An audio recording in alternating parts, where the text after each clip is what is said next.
Bismillahirrahmanirrahim. In this lecture, we will be having an overview of classical analytical methods which are conventionally used in the lab of analytical chemistry. Okay, before going to start the classical analytical methods, we are just going to discuss what is analytical chemistry. So, analytical chemistry is a branch of science, is a branch of chemistry that deals with the analytical characterization of a matter. That's a analytical characterization of matter of a given sample. Any sample you are holding in a lab that needs its characterization, through different analytical methods. So this branch of science have been this branch of science has been utilized for separation, identification, and quantification of targeted analyte in the given sample which is under investigation. These processes of separation, identification, and quantification may constitute the whole characterization of the matter, or these processes may be coupled with other techniques in some cases when required. So in analytical chemistry, when we are going to characterize a sample, uh, basically two or three basic processes are involved in this analytical chemistry. The first one is the isolation of the targeted analyte. A class of compound, a group of compound was isolated from the sample. This is the first step. After that, the qualitative analysis was performed. Qualitative analysis will be performed to identify the targeted analyte in a sample.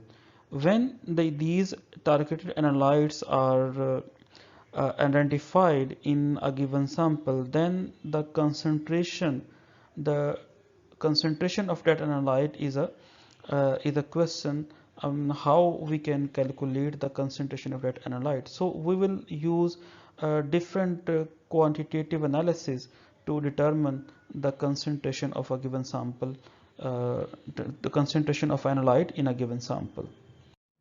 For analytical characterization of a sample, uh, principal steps which are given in this slide have been reported to utilize. Number one, sampling. When you are going to in the field, in the industry, or any food sample, the area which you are working, you are going to collect the representative sample from the population.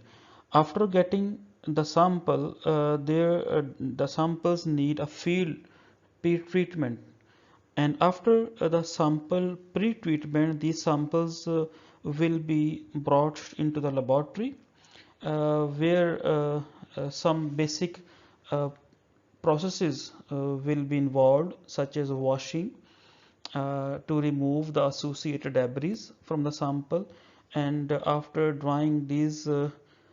washing, these samples will be dried if necessary, and then laboratory assays will be carried out.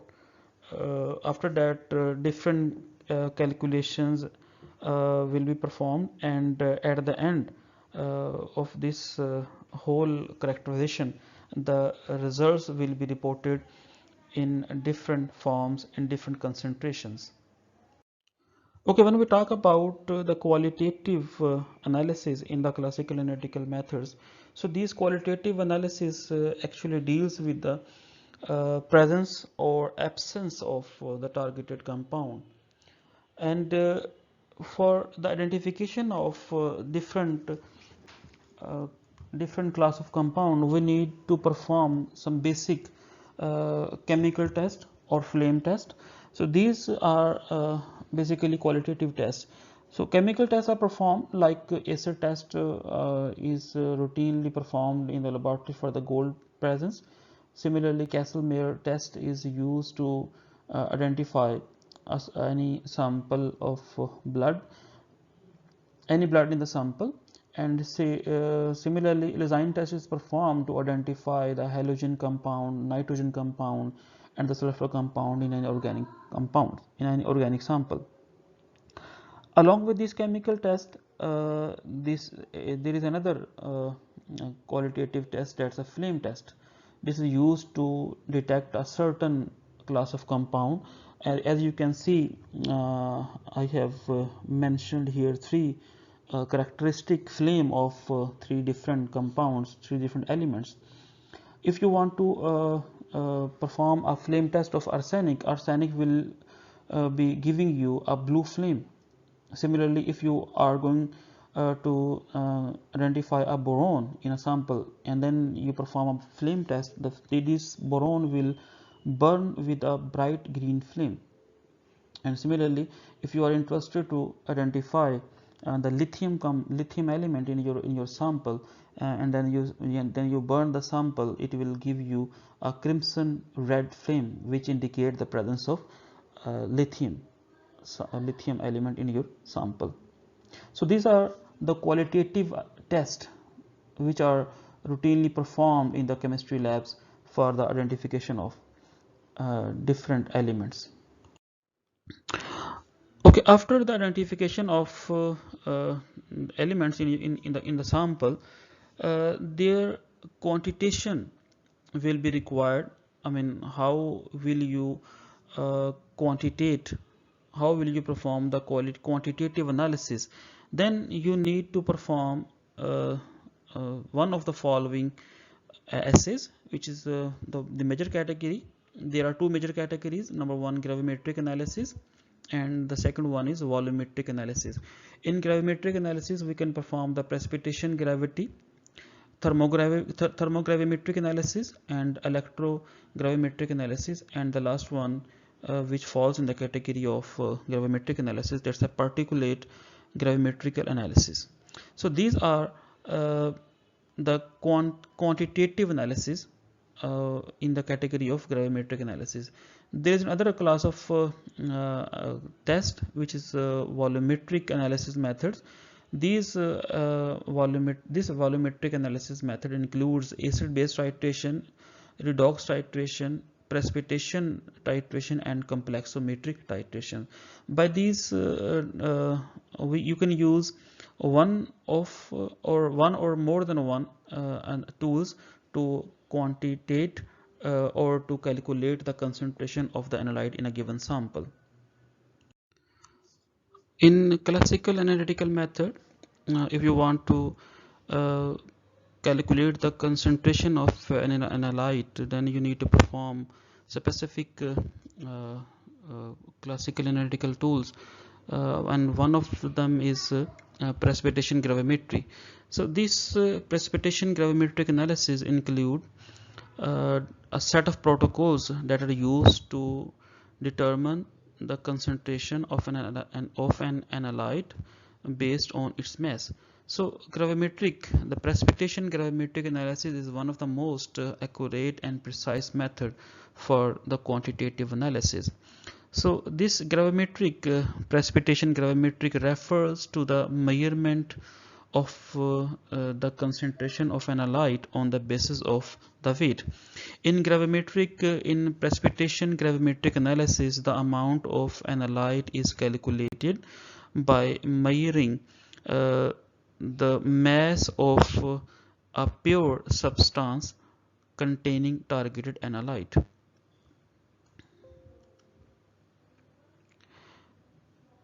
And a simple example of this precipitation gravimetric analysis is the measurement of the solid suspended particle in a given sample. A known volume of the water is allowed to filter, and through this filter paper the water will be passed out, and the insoluble residues will be will be stopped by the filter paper, and these solid particles will be collected, and the difference in the weight of the sample will be used uh, to perform the estimation of the suspended solids in the particle. In most of the cases, analyte must be converted to a solid particles by precipitation with an appropriate reagent, which is named as precipitant. So when you are going to mix the precipitant and the sample, there will be a reaction which is going to occur, and uh, in the end, the reaction when the reaction reaction completed, the formation of the precipitate will be appeared, and these precipitate will be settled down at the bottom of the container, and these precipitate will be collected by filtration process,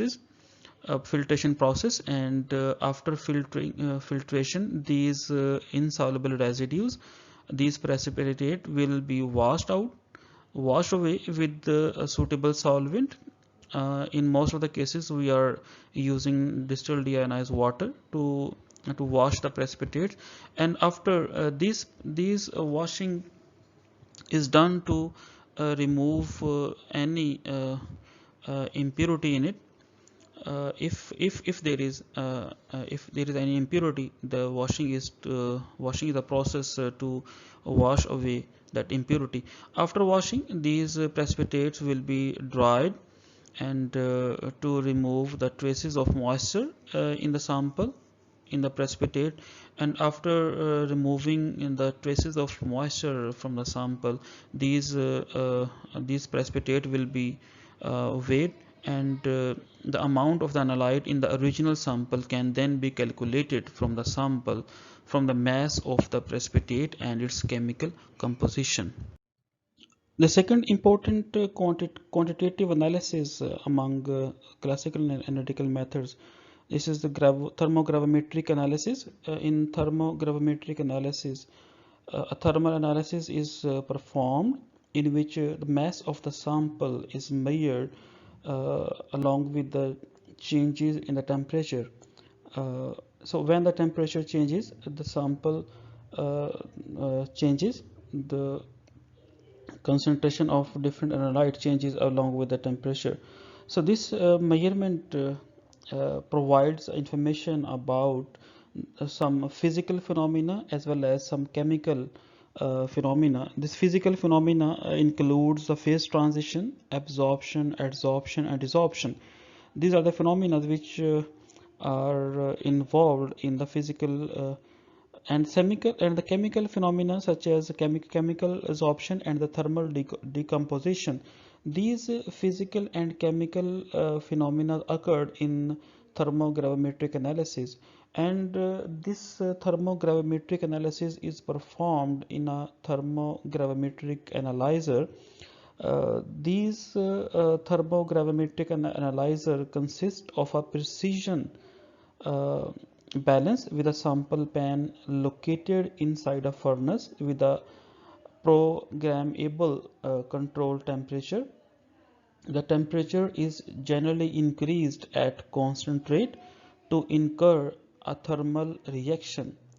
The thermal reaction may occur under a variety of uh, atmospheres, including in ambient temperature.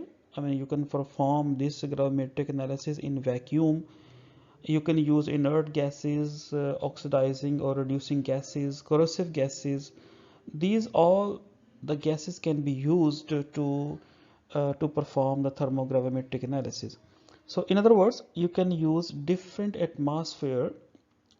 I repeat, ambient air, vacuum, inert gases, oxidizing or reducing gases, or corrosive gases can be utilized in thermogravimetric analysis. Okay, then different A variety of pressures can also be employed, such as high vacuum, high pressure, constant pressure, or a controlled pressure. So these pressure values can be varied in thermogravimetric analysis. The thermogravimetric data collected from this thermal reaction is compiled, and then the mass of the analyte and the temperature or a time. These three parameters are in our hand. We can plot them by taking the mass on the y-axis and the temperature or time on the x-axis. Then we will have a thermogravimetric analysis curve. So this thermogravimetric analysis curve can be used for the material characterization through analysis of characteristic decomposition pattern which occur in thermogravimetric analysis. So these thermogravimetric analysis is very useful technique for the study of polymer materials such as thermoplastics, thermosets, elastomers, composite material, plastic films, fiber, coating, and paints. The third important quantitative analysis, which is usually performed in the laboratory to calculate the concentration of an analyte, is electrogravimetric analysis. This electrogravimetric analysis is performed to separate and quantify the ions present in a substance. These ions usually are metal ions. So in electrogravimetric analysis, a sample is electrolyzed. The analyte solution is electrolyzed. After electrolysis, these electrochemical reduction causes the analyte to be deposited on the cathode terminal, and the mass of the cathode is determined before and after the experiment, and the difference in that value is used to calculate the mass of analyte in the sample under investigation. So when you are going to perform the analysis, you will be required to calculate the mass of the cathode, and after electrolysis the analyte will be deposited on the cathode. So after the experiment, you will be needed to again weigh the mass, again weigh the cathode terminal, and the net weight of the net weight at the cathode terminal will give you the yield of the analyte which is deposited on the cathode terminal. So if you are interested to perform the electrogravimetric analysis, then you should be able to control the potential of the electrode, which is very much important to ensure that only the metal being electrolyzed will be deposited on the electrode. There must be no contaminant, there must be no other element that should be deposited on the electrode. Only the analyte of concern, the concerned analyte or the targeted analyte will be deposited on the electrode. So the in this phenomena of electrolysis, in the phenomena of electrogravimetric analysis, the polarization exert a back electromotive force in electrolysis, which reduces the actual electromotive forces of the cell.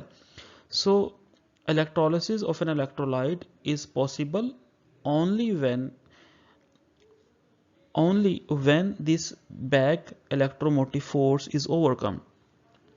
If two separated platinum electrodes are used in a dilute solution of copper sulfate, and if a source of potential is applied, no appreciable current will flow through the system until some minimum potential is applied, after which the current will increase as the applied potential increases. So when there is a potential difference, the current will be able to flow. Otherwise, when the current is not able to flow between the terminals, there will be no electrolysis.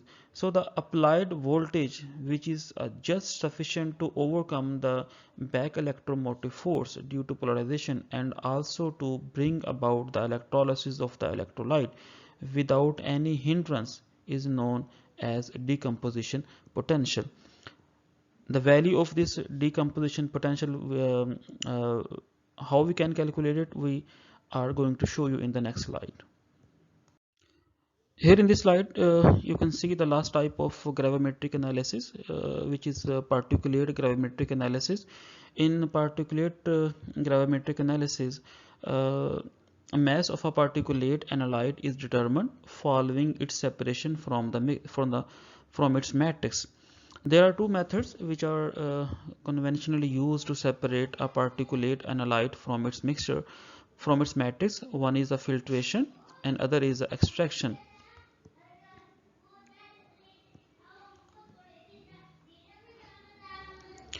And the filtration usually is done. The particle retention depends on the size of the filter pores, the filter paper that you are using. And if you are using a cellulose fiber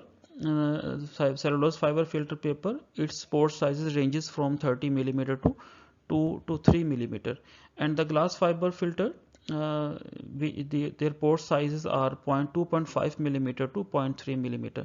So if you are not if you are able if your particulate if the size of the particulate is bigger than the pore size of the filter paper, then the filtration process would be sufficient to separate the particulate matter from the matrix. If the size of the particulate analyte is less than that pore size of the filter paper, then you need to extract that particulate matter by using extraction process. So determination of the suspended solids is an example of the particulate gravimetric analysis. So particulate gravimetric analysis is very much important in the environmental analysis of the water, air and the soil sample. After gravimetric analysis, there is another class of classical analytical methods which are used to quantify the targeted analyte in a sample. So among volumetric analysis, acid-base titration is conventionally used to determine the concentration of an analyte. In acid-base titration, this acid-base titration is very quick and accurate method for the determination of acidic or basic species in our sample. A titrant is typically a strong acid or a base, and the sample species can either be a strong or weak acid or base. In acid-base titration, that's a procedure which is used to calculate the concentration in a chemical analysis.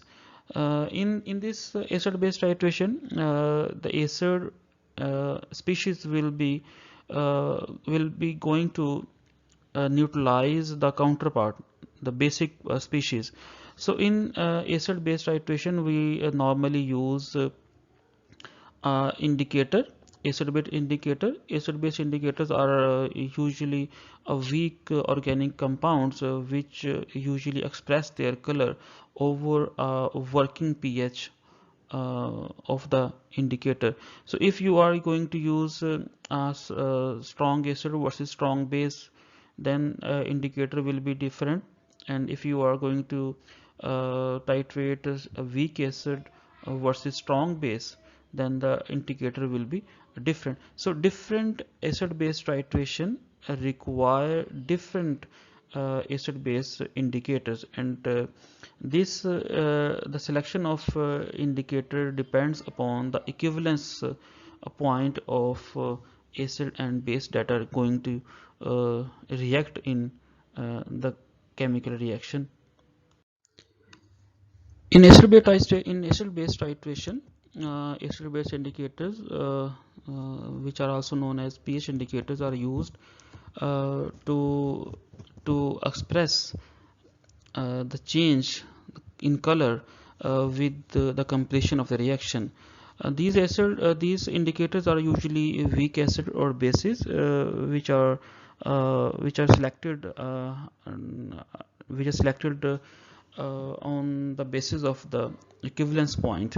So equivalence point in a titration, when the amount of titrant is chemically equivalent to the amount of the analyte in the sample.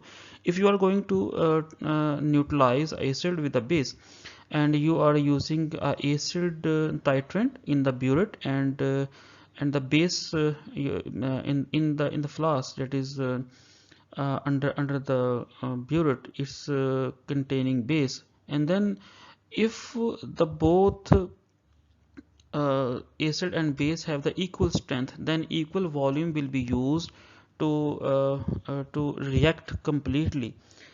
And there will be one point which is important: you are not going to mix the end point and the equivalence point.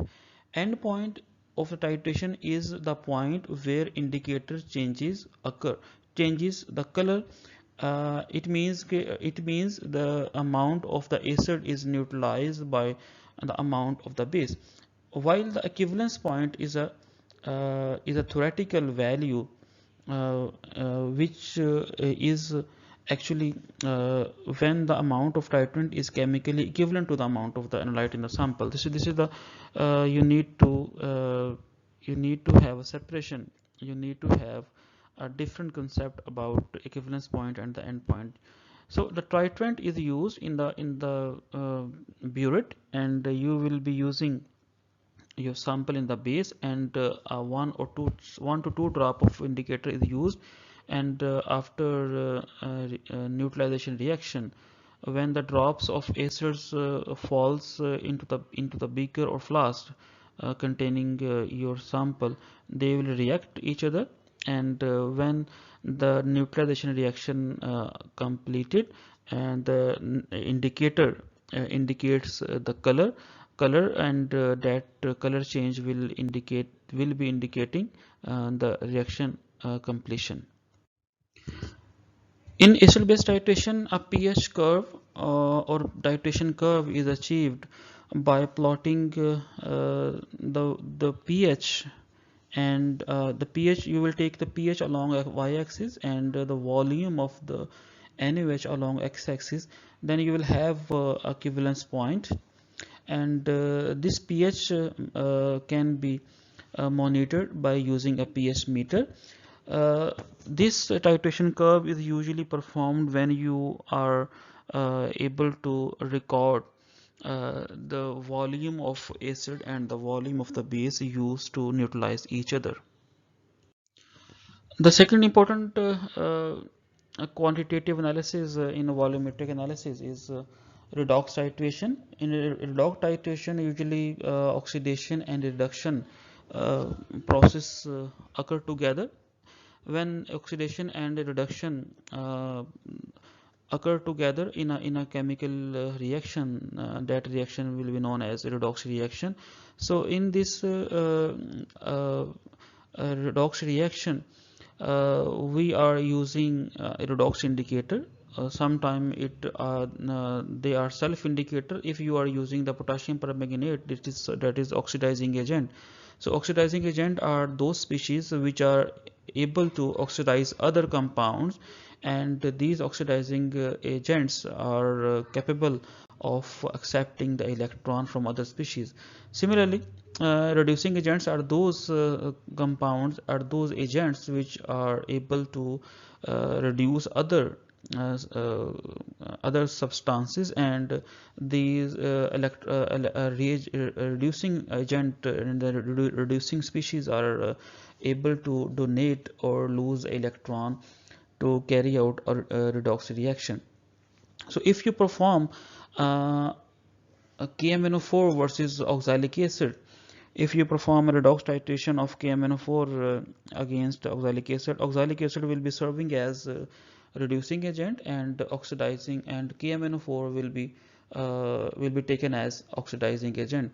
So in this redox titration, we will be using a self indicator, that is KMnO4. So if this KMnO4 will be taken in the burette and oxalic acid will be taken in the flask underneath that burette. So this in potassium permanganate, manganese is in +7 state, that shows purple color, and this purple color shows the hunger of electrons. So after getting a suitable electrons from the oxalic acid, these +7 manganese will be converted into +2 manganese sulfate. So this manganese sulfate, which has +2 state of manganese, is colorless.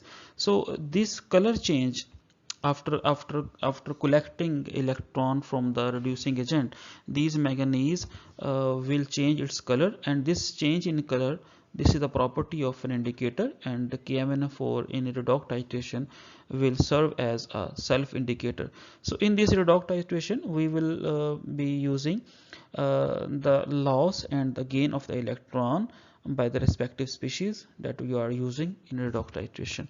In this method, you can calculate the concentration of the analyte, which is either oxidizing agent or reducing agent. In volumetric analysis, complexometric titration is one of the most important type of qualitative analysis, which is used to determine the concentration of an target analyte. It involves the appearance of colored complex that is used to specify the endpoint of the titration. So these types of titration are particularly useful to determine a mixture of different metal ions in a solution, and an indicator capable of producing an unambiguous color change is usually employed to detect the endpoint of the titration.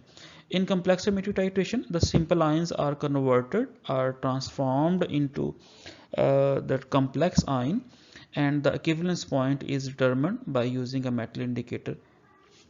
Determination of hardness of water is a common example of complexometry titration.